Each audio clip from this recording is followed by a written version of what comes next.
ZoomHQ. What's good? It's your boy Zoom here, back with another banger video. And today we finna react to 17-year-old killer leaves body in a local dumpster. Now, other than that, let's get into it. Police are at the Morning Tree Park apartment complex after reports of a dead body in the area. Lying next to the dumpster is a body with multiple stab wounds so Damn. beaten that it's nearly unrecognizable. You have a good face shot, the guy? Not a good face shot. It's like this. That's why I was. Officers immediately suspected that one of the tenants in the complex was the killer, but they would be horribly wrong. There's like blood all over the ground by the dumpster, and that his head looked like a smashed watermelon. Ew, imagine like seeing that shit one morning while bringing out the trash or something. Like, you see a dead body and the head is smashed in. Like, that shit is not it. Hell nah. I'll be. I can't see that shit. A violent, unpredictable teen killer was on the loose, and police needed to find him before he murders again. A teen killer. Oh, they found that nigga that fast?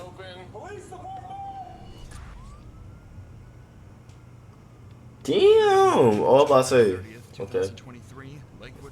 I ain't gonna lie, I don't know why I believe. I don't know why I thought that was like the shit, but like that's later on. I'm fast forward for no reason. Received a call from the Morning Tree Park apartment complex. The caller reported finding something next to a dumpster, describing it as gruesome. Officers were quickly dispatched to investigate. So who was the one that saw him? Who called? You did, sir? Me. So what happened? What did you see? Like, how did this all... Okay, me and her, we kind of like dumpster digging, right? And I see this red stuff, you know, leaking out the dumpster. So I went in there, and I see his body in there. While dumpster diving, Ted had come across What the blood leaking out from under the dumpster. When he looked inside, he found an elderly man lying lifeless. Elderly man. Until his face was no longer recognizable. Officers now needed to identify both the victim and the person responsible. Fortunately, there was someone at the complex who could help them with the former. So, I see his blood. yeah, so I'm just trying to figure out if you might... Sounds like that... Why is he so happy about this? This is Ryan, the apartment complex manager, and he's going to be vital in finding... Like, that nigga really just walked up to that man smiling. We don't have my key, right? No, we don't. Okay, so let's...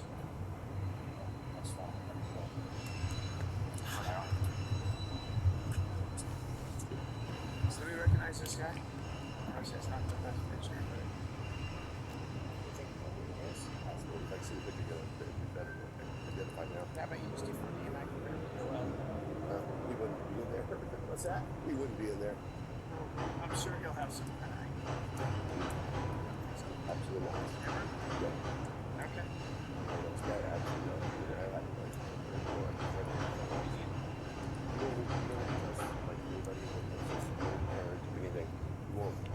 You won't sign a lease. So it might be about 63, 65, somewhere in there. He's partially African American, but he's really light skinned. Skinny, tall. So he already got like a suspect in mind. Yeah, that could be. Damn. What's his last name? And we're working Leonard? Well, they're turning their computers on right now, right? You want to come with me? I can just This shit all on. This nigga just snitched all on Kim. I get he got a snitch, but damn, that is crazy. be there and right back if you want. No, we'll drive over there. Nigga working with the feds. Still trying to pull the database. Yeah, but I can pull a key for you and she'll get that. Yep, we'll go check on it. So All right. A9, I will meet you over there. The officers finally had a name, Leonard, but that doesn't solve their biggest problem. According to the manager, Leonard suffered from extreme paranoia and refused to have any form of identification associated with the government. Without proper identification, the investigation would soon become a lot more challenging. Still, officers would search their system, hoping something might come up.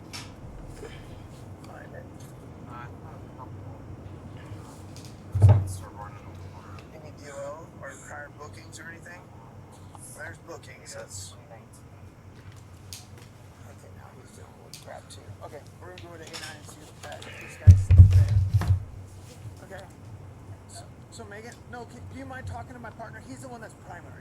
Okay. We're gonna go check that apartment that you gave us, make sure there's no one in there. But if you want to sit down and hang out, Okay.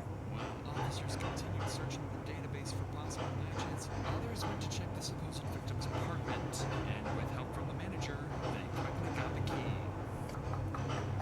Damn, like Leonard, let the police respond. they had this nigga house already, bro. We're only 4 minutes in. Yep. Same day. Go for it. Hey, Leonard. Leonard. You're in here. Let us know.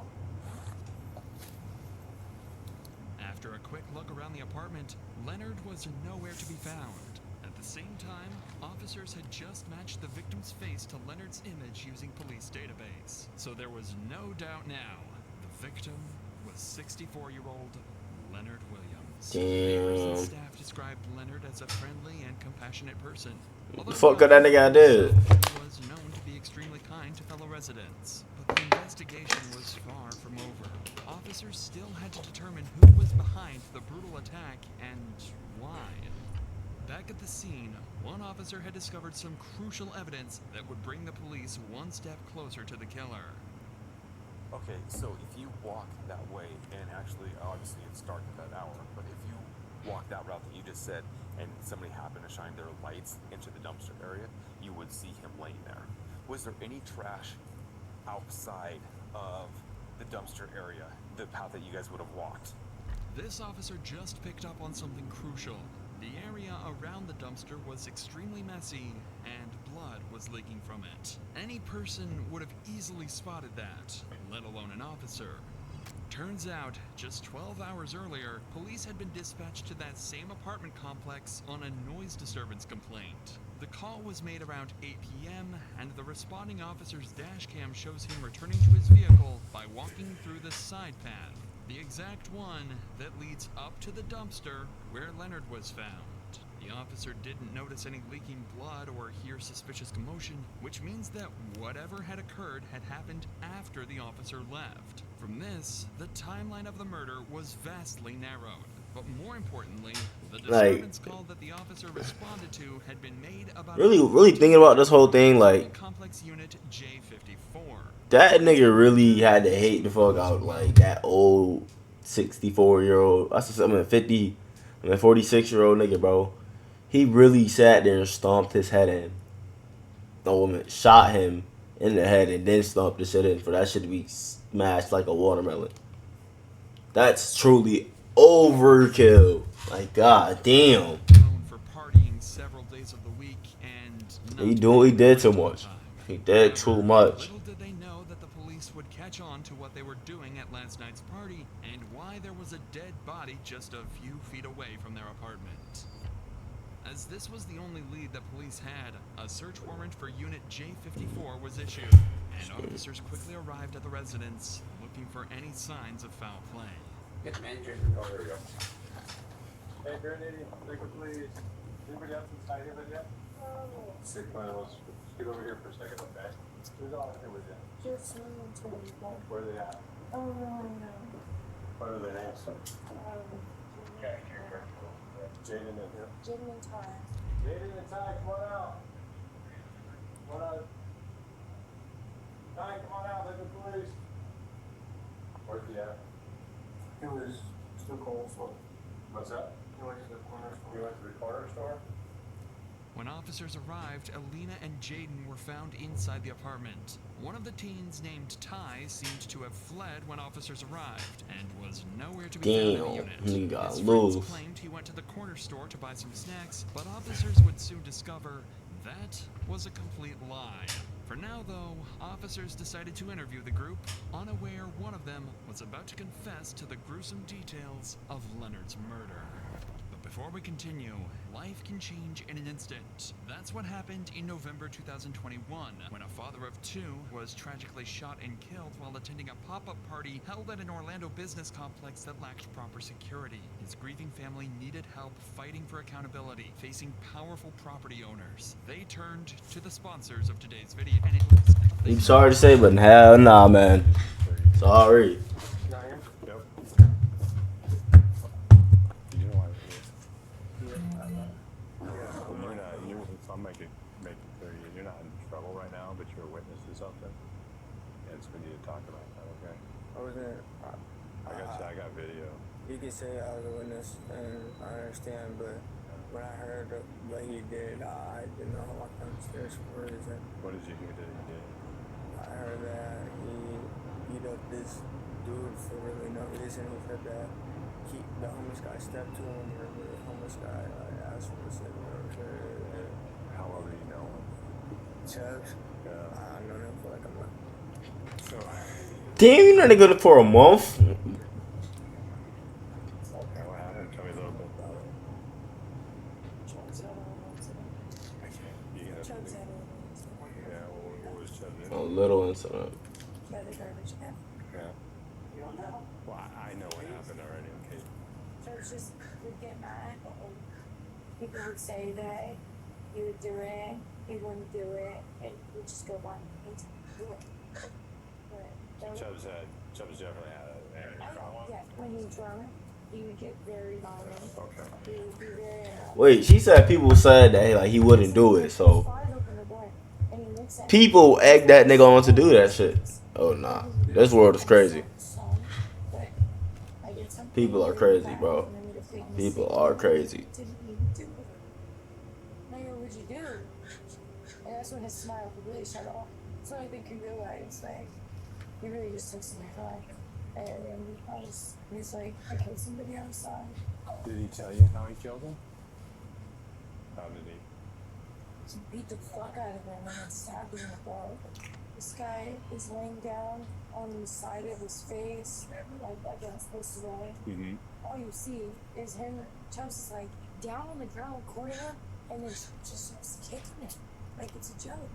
With these two new crucial statements, police now had two suspects at large, What the Chubbs fuck? and Ty, with their primary focus being on 17-year-old Brody Chubbs Brownell.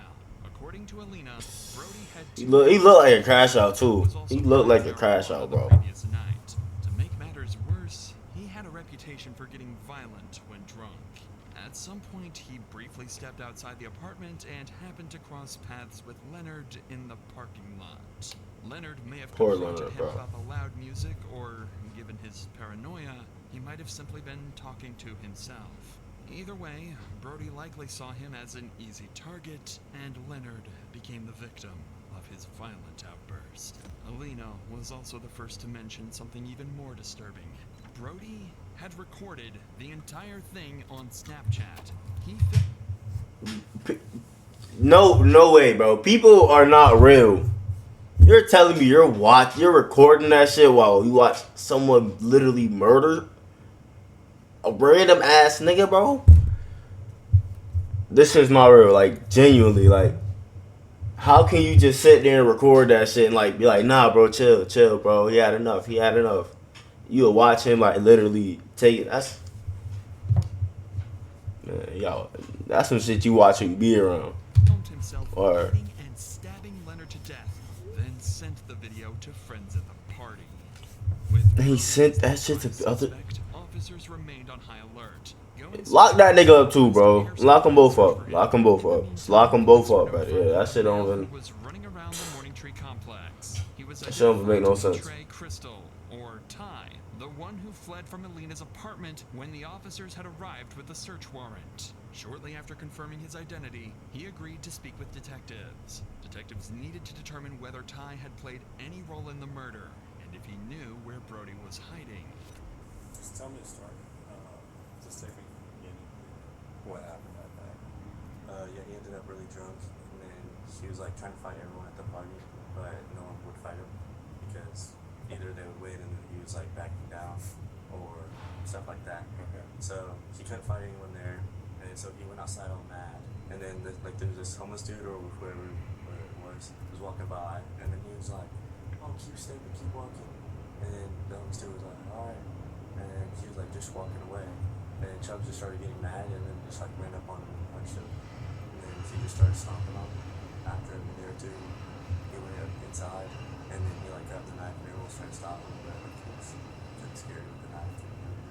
Yeah, I wouldn't try. Like, I ain't gonna say I wouldn't try to stop him, but I'll be like, you not finna stab me. Hell nah.